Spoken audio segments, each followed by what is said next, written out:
할렐루야. 반갑습니다. 온라인을 통해서 예배를 드리신 분들 반갑습니다. 잘 지내셨죠? 네. 우리가 성령 안에서 함께 모여서 말씀 받을 때 생명의 하나님을 만나고 우리를 살리시는 예수 그리스도를 경험하게 되시기를 주의 이름으로 축원합니다.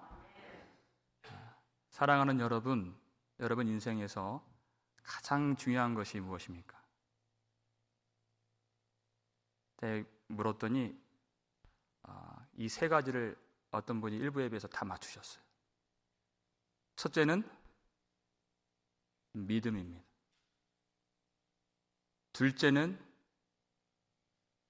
둘째도 믿음입니다. 셋째는 무엇일까요? 셋째도 믿음입니다. 오직 의인은 믿음으로 말미암아 살리라. 그래서 믿음이 중요하고, 하나님이 우리에게 인생을 주신 이유는 내 일을 하라 주신 것이 아니라 그 믿음을 가지라 해서 주신 것입니다. 믿음은 그 대상이 있고 내용이 있습니다. 무엇을 믿는 것이 믿음인가? 요한일서 5장 5절 말씀입니다. 읽겠습니다. 예수께서 하나님의 아들이심을 믿는 자가 아니면 세상을 이기는 자가 누구냐? 그 내용은 예수께서 하나님의 아들이심을 믿는 것을 믿음이다 그랬어요. 이때 세상은 악한 세상, 하나님을 거스르는 패역한 세상입니다. 그 세상에 우리가 믿음이 있으면 묶이지 않고 눌리지 않고 세상 권세가 우리를 이기지 못하고 공중 권세 잡은 자의 권세를 믿는 자가 이길 수 있다는 것이에요. 우리의 힘으로 이기는 것이 아닙니다. 우리가 믿는 하나님의 아들 예수 그리스도로 말미암아 이기는 줄 믿으시기 바랍니다. 그래서 오늘 이 본문은 참 귀해요.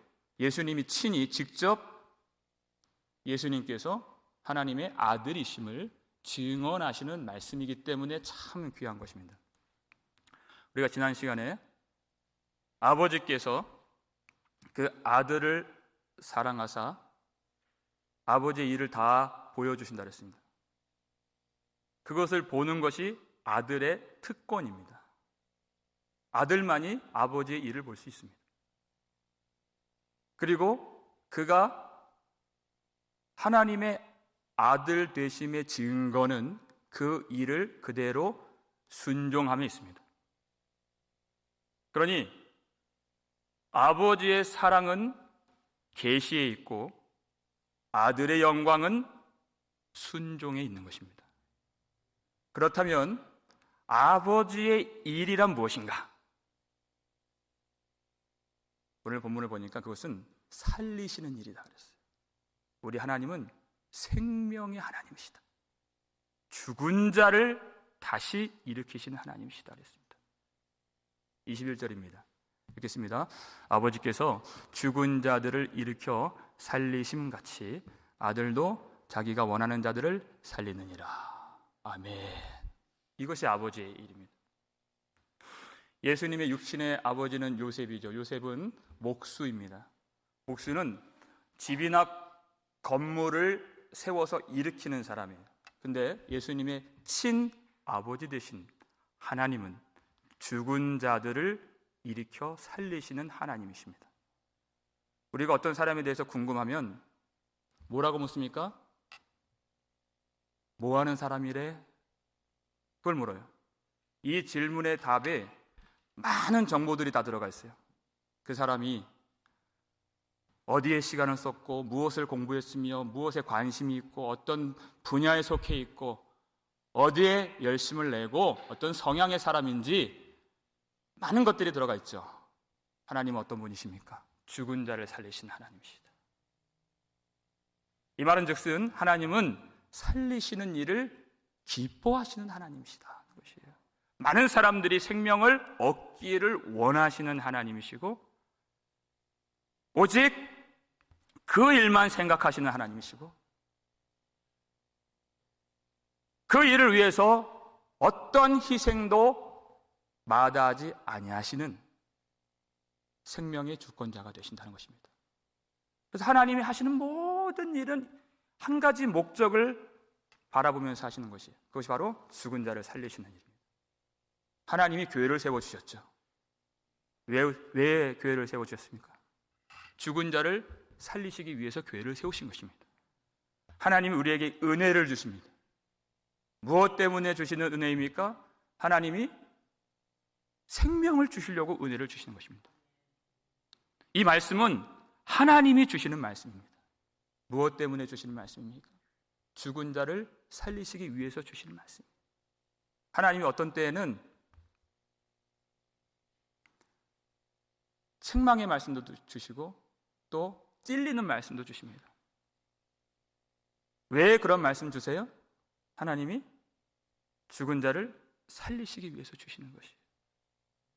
그런데 이스라엘 백성들이 그 말씀을 즐겨 들으려고 하지 않았다 그랬습니다.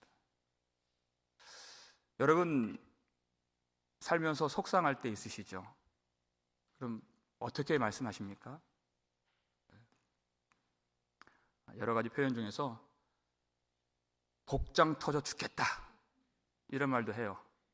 하나님이 그렇게 말씀하셨어요. 예레미야 31장 20절 보니까 내 사랑하는 아들 에브라임을 책망할 때마다 내 창자가 들끓으니 그랬어요. 그 창자가 터지고 끊어질 정도로 마음이 아프다. 그 길에서 돌아와야 되는데 그래야 사는데 그 말을 안 듣는다는 것이에요.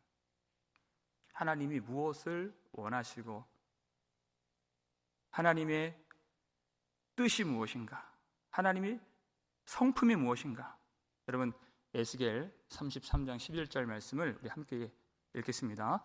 나의 삶을 두고 맹세하노니 나는 악인이 죽는 것을 기뻐하지 아니하고 악인이 그의 길에서 돌이켜 떠나 사는 것을 기뻐하노라. 이스라엘 족속아 돌이키고 돌이키라. 너희 악한 길에서 떠나라. 어찌 죽고자 하느냐 하셨다 하라. 아멘. 그랬어요. 하나님이 나는 악인이 죽는 것을 기뻐하지 아니하시고 악인이라도 그의 길에서 돌이켜 떠나 사는 것을 기뻐하노라. 그런데 이스라엘 백성들이 돌아오지를 않는 것입니다. 자기의 길을 고집하면서 걷는 이유가 무엇이에요? 그 길을 좋게 여긴 것이에요. 여러분, 하나님이 생명의 주권자이시다라는 이 말은요, 하나님만이 생명의 비밀을 알고 계신다는 뜻이에요. 하나님만이 어떤 길이 사는 길인지 아신다, 그 뜻입니다. 여러분 1994년 10월 21일 오전 7시 38분에 있었던 사건들 여러분 다 생생하게 기억하실 것이에요. 그때 한강에 성수대교 상판이 무너진 날입니다. 그 길을 지나는 모든 사람들 한 사람도 어제까지 멀쩡했던 그 성수대교 상판이 무너질 거라고 아무도 생각하지 않았습니다. 그러니까 그 길을 가는 것이에요.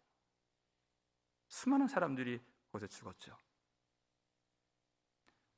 이스라엘 백성들이 그 길을 걸어가면서 죽으리라 생각하지 않았다는 것입니다. 그 길이 안전한 길인 줄 알고 있었다는 것이에요. 내 아들에게 주시는 말씀이라고 했어요. 에브라임, 이스라엘 백성들, 그러니까 성도들에게 주시는 말씀이라는 것입니다. 나는 안전한 길, 생명길 걸어가고 있다고 생각하는데 하나님은 아니다. 돌이키고 돌이키라. 돌아오고 돌아오라 말씀하시는 것이죠. 우리 교회 이야기는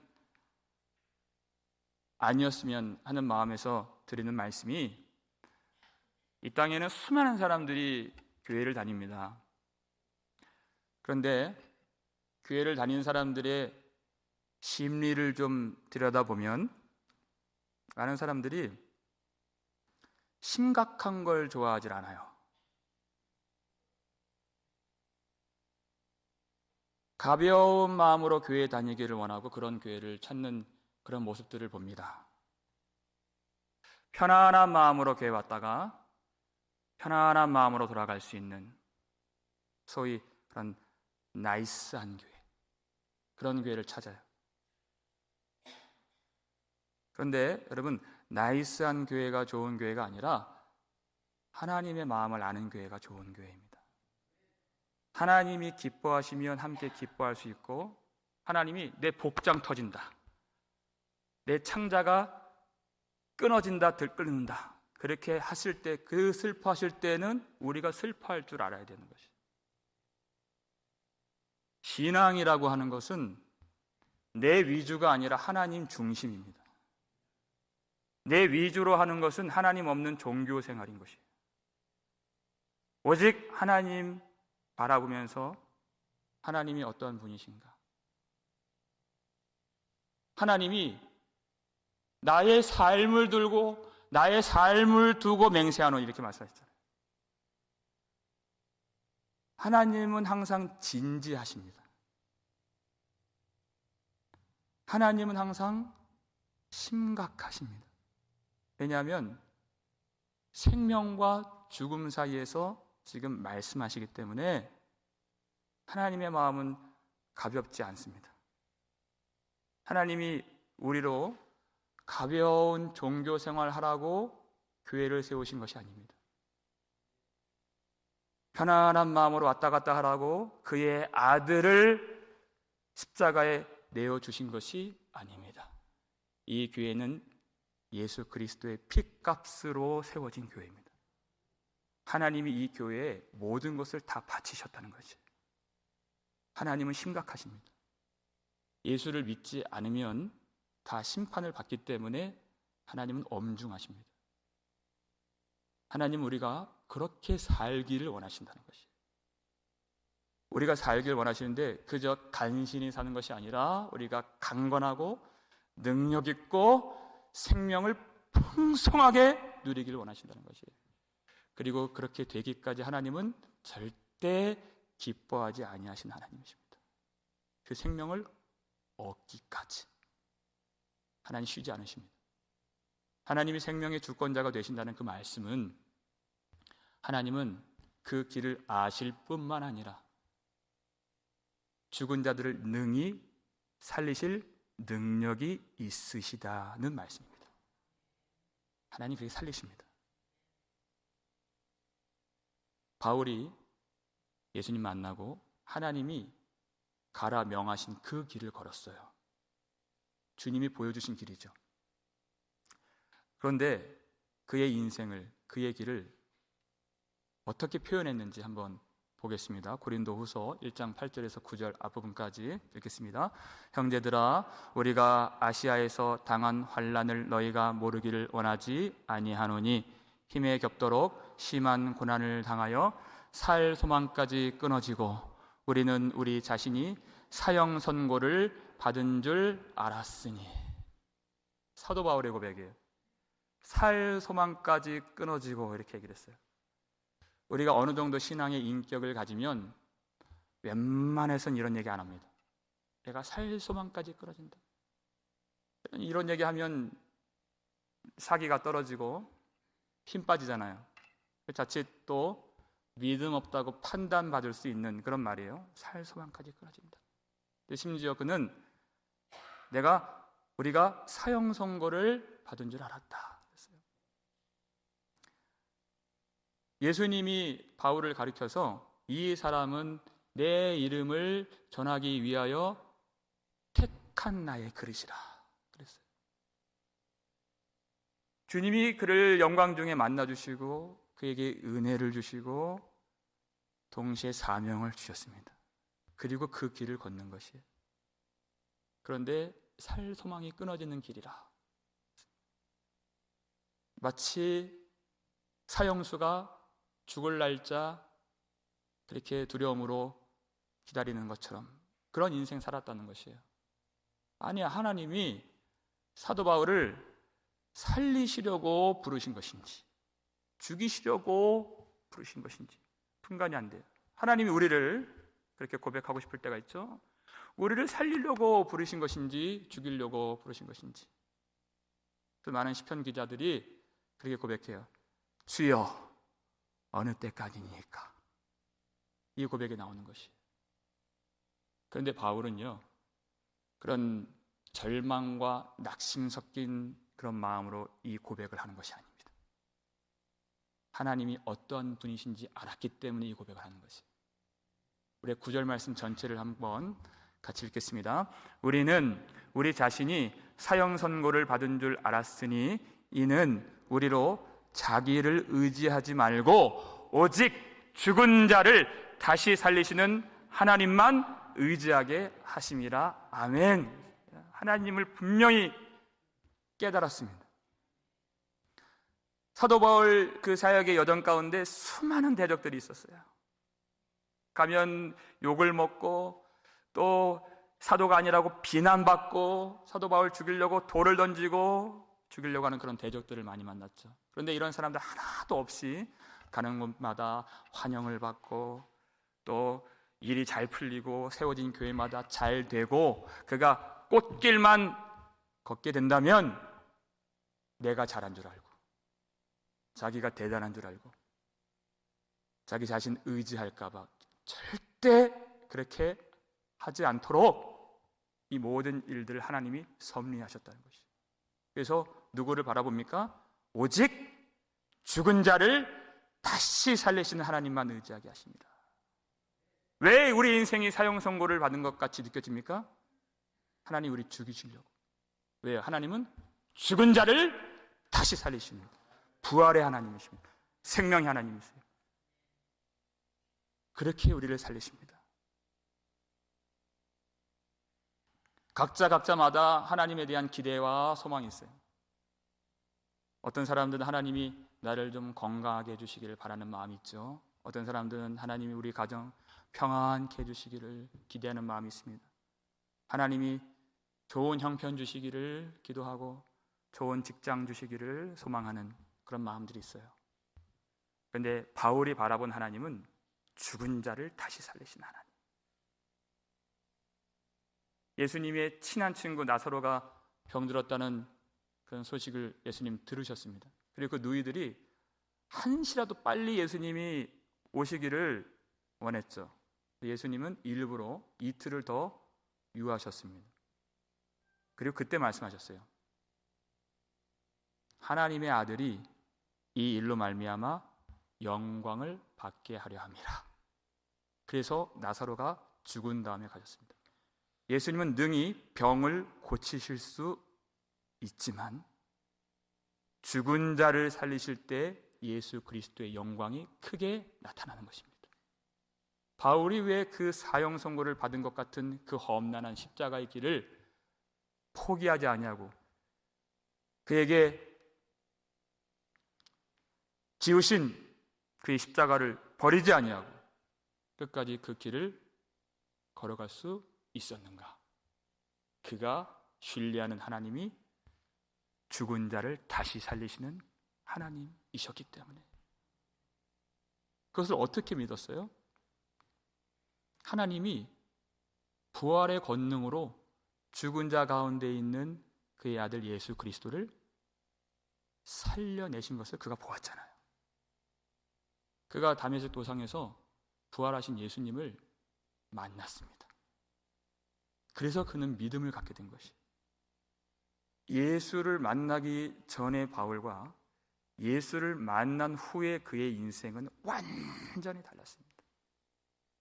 그는 열심으로 가장 선한 길을 가고 있다고 자부했습니다. 그런데 그 길이 하나님을 박해한 길이라고 주님 말씀하세요. 사울아 사울아 어찌하여 내가 나를 박해하느냐. 자기는 그 길을 걸으면 상급을 받고 주님께 칭찬받을 줄 알았습니다. 그런데 예수를 만나고 보니 눈이 열리니 뭐라고 고백해요? 그가 예수님을 비방한 비방자요, 박해자요, 폭행자였음을 깨닫게 돼요. 그러나 도리어 예수 그리스도의 풍성한 긍휼을 받은 하나님의 자녀가 되었음을 고백하게 되는 것입니다. 그날 그 시간 예수님을 만나고 나서 그 전에 그는 생명길 걷는다 생각했지만 알고 보니 그 길은 죽음의 길이었습니다. 예수님을 만나고 나서부터 그는 예수님 안에서 새로운 피조물이 되었고 새 생명을 얻게 된 것입니다. 누가 바울을 살려내셨습니까? 구주 예수 그리스도. 하나님은 생명의 하나님이십니다. 그 생명을 예수님을 통해서 우리에게 주신다는 것이. 그래서 21절 뒷부분을 보시면 아들도 자기가 원하는 자들을 살리느니라. 생명의 권세를 하나님이 아들에게 주셔서 아들을 통해서 기뻐하시는 뜻대로 생명을 살려내신다는 것입니다. 근데 여기서 아들 예수님이죠. 자기가 원하는 자들을 살리느니라 그렇게 얘기를 했어요. 우리가 지난 시간 살펴보았지만 예수님은 절대 독단적으로 어떤 일을 행하시는 분이 결코 아니십니다. 오직 하나님의 뜻에만 순종하시는 하나님의 아들이십니다. 여러분, 겟세마네 동산에서 예수님의 기도 제목이 무엇이었습니까? 아버지요, 나의 원대로 하지 마옵시고 아버지의 원대로 하옵소서. 이 기도하시면서 땀이 땅에 떨어지는 핏방울처럼 되었다 그랬어요. 아버지의 뜻대로 하옵소서. 그래서 여기서 주님이 원하시는 자들은 하나님이 원하시는 자들이 되는 것입니다. 하나님께서 안식일에 복을 주길 원하셨던 것처럼 안식일에 38년 된 그 병자를 예수님이 고쳐주셨는데 그것은 예수님이 주님이 원하시는 일이었고 또 하나님이 원하시는 일이었습니다. 그런데 아들도 자기가 원하는 자들을 살리느니라 그랬어요. 베데스다에는 여러분 아시다시피 전에 내려오는 전설이 있기 때문에 수많은 병자들이 거기에 누워 있습니다. 그런데 예수님이 원하신 그 사람이 바로 38년 된 병자였다는 것이에요. 그 사람을 예수님이 주목하신 것입니다. 38년 된 병자가 예수님을 알아보고 그가 예수님을 원하고 그가 엎드려서 고침받기를 원했던 것이 아니라 전혀 믿음이 보이지 않는 그 사람, 그 상태, 그 사람을 예수님이 보시고 원하셔서 고쳐주신 것이. 바울도 마찬가지입니다. 사도 바울이 다메섹 도상에 예수 믿는 사람들을 잡아다 죽이려고 하는 그날 그 아침, 그의 영적 상태가 어떠했는가? 전혀 예수님을 바랬던 그런 모습이 아니죠. 사도행전 9장 1절입니다. 읽겠습니다. 사울이 주의 제자들에 대하여 여전히 위협과 살기가 등등하여 대제사장에게 가서, 여전히 위협과 살기가 등등한 그런 사울의 모습이에요. 바늘로 찔러도 피 한 방울 안 날 것 같은 그런 굳어진 얼굴, 무서운 표정, 매서운 눈으로 예수 믿는 자 잡아다가 죽이려고 했던 그날 예수님은 그를 주목하고 계셨고 그를 원하셨다는 것입니다. 왜냐하면 하나님은 악인이라도 죽는 것을 기뻐하지 아니하시는 하나님이시기 때문에 그 악한 상태에서 하나님은 은혜를 베풀어 주신 것이에요. 여러분, 은혜라고 하는 것은요, 도무지 받을 자격 없는 자에게 하나님이 베풀어 주시는 하나님의 호의가 은혜입니다. 도무지 하나님의 백성이 될 수 없는 그 사람을 내 백성이라 불러주신 것이에요. 도무지 하나님의 아들이 될 수 없고 자녀가 될 수 없는 그 사람을 너는 내 아들이라 부르시고 하나님이 안아주신 것이 은혜입니다. 그 은혜를 받으면 돌 같은 마음이 물같이 녹아져서 쏟아져 나오는 것이, 그렇게 살기가 등등했던 그 얼굴이 풀어지고 주님의 영광의 빛이 비치게 되는 것입니다. 얼굴만 바뀌는 것이 아니에요. 그의 삶 전체가 다 바뀌는 것입니다. 바울을 보세요. 이 하나님의 은혜의 복음을 전하기 위하여 나의 생명을 조금도 귀한 것으로 여기지 아니하노라. 조금도 귀한 것으로 여기지. 오직 생명 대신 예수 그리스도, 그 은혜를 받으니 어떻게 돼요? 오직 존귀하신 예수 그리스도를 따라가며 기쁘시게 해드리는 그런 믿음의 삶을 그가 살게 되는 것입니다. 오직 예수 그리스도 외에 아무것도 보이지가 않는 것이에요. 그 전에는 십자가를 생각할 때 유대인으로서 어떻게 여겨집니까? 아주 부정한 것이죠. 저주스러운 것이고 수치스러운 것입니다. 그런데 예수 그리스도를 만난 후에 그 십자가, 그러나 내게는 오직 우리 주 예수 그리스도의 십자가 외에 결코 자랑할 것이 없나니 주의 십자가 사랑하리. 빛난 멸류관 받기까지 험한 십자가 붙들겠네.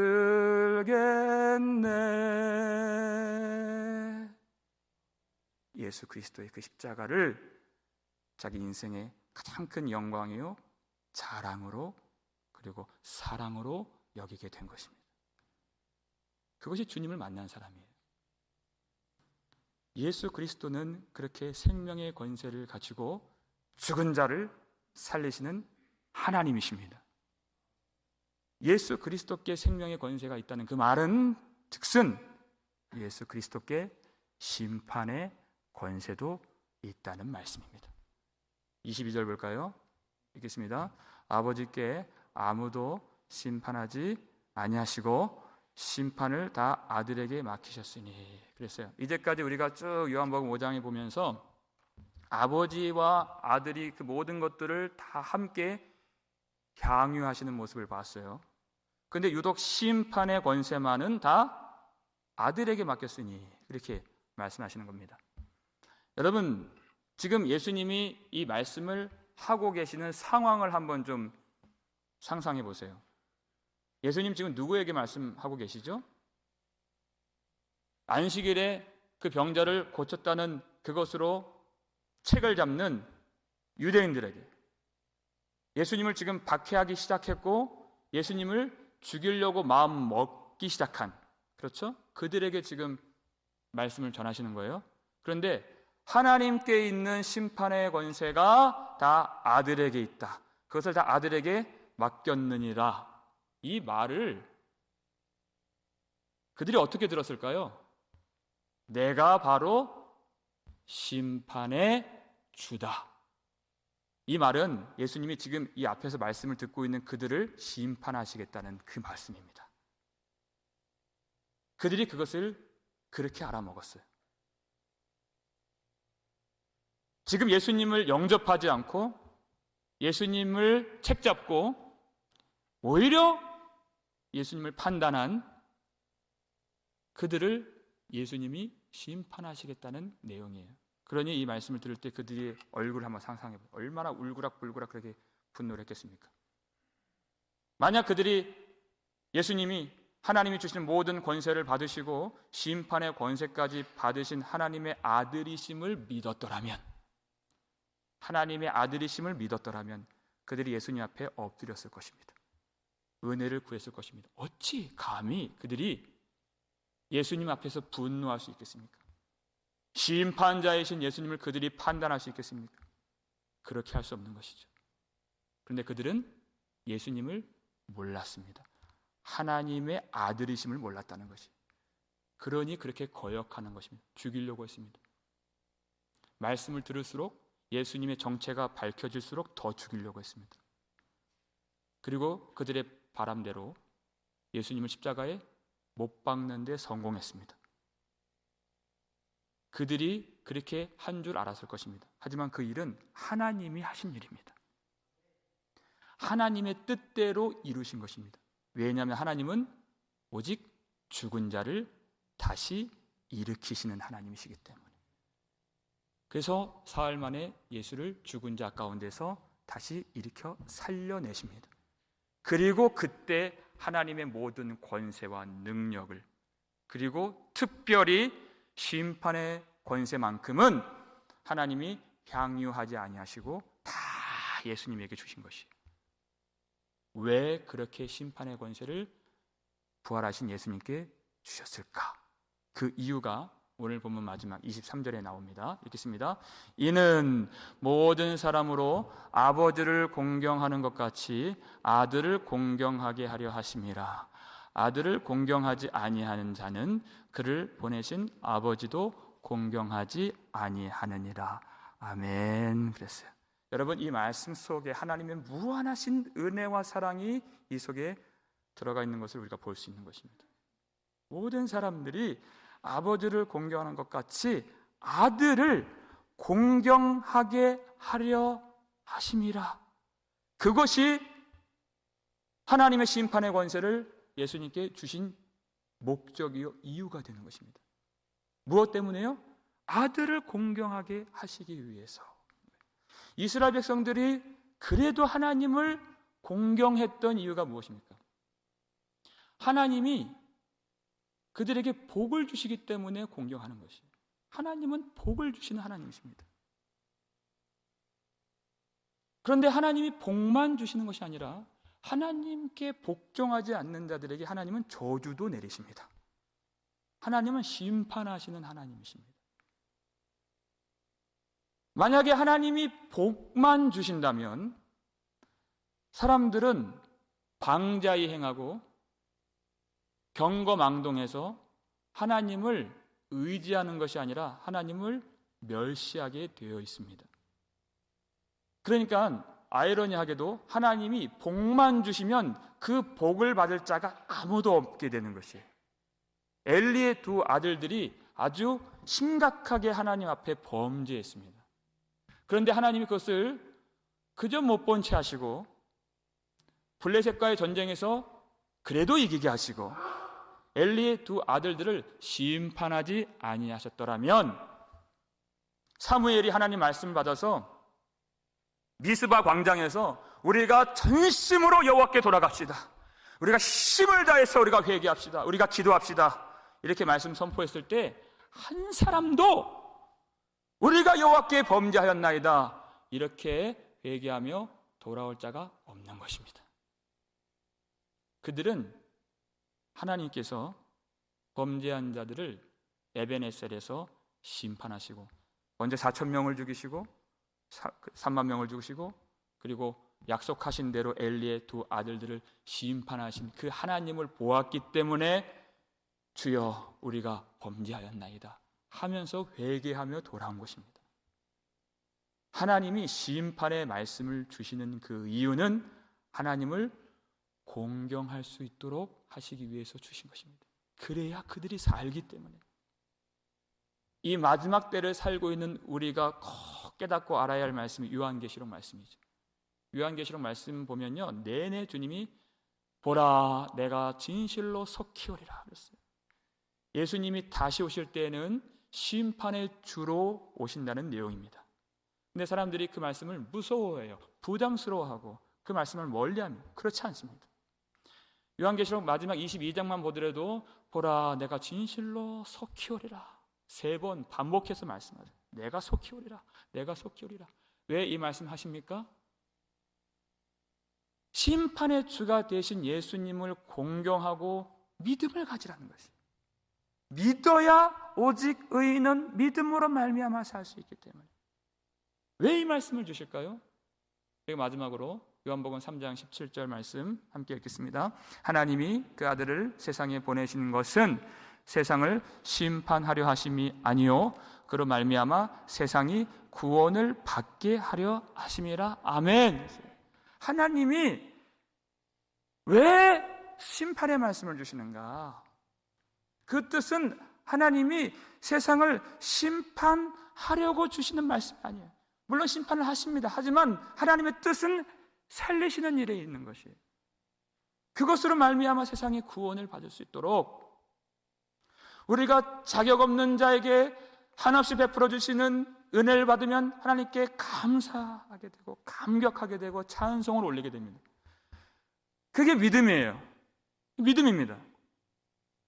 그런데 하나님은 거역하는 자들에게도 또한 진노하시고 또 끝까지 믿지 않고 끝까지 두려워하고 끝까지 가증한 일에 들어가고 우상을 섬기고 범죄하는 자들을 심판하신다는 그 말씀을 듣고 정신을 차리고 그 영혼의 옷을 여미고 허리를 동이고 마음을 추스리고 자기를 돌아보면서 하나님 앞에 하나님 우리가 범죄하였나이다 이렇게 하는 것도 믿음이에요.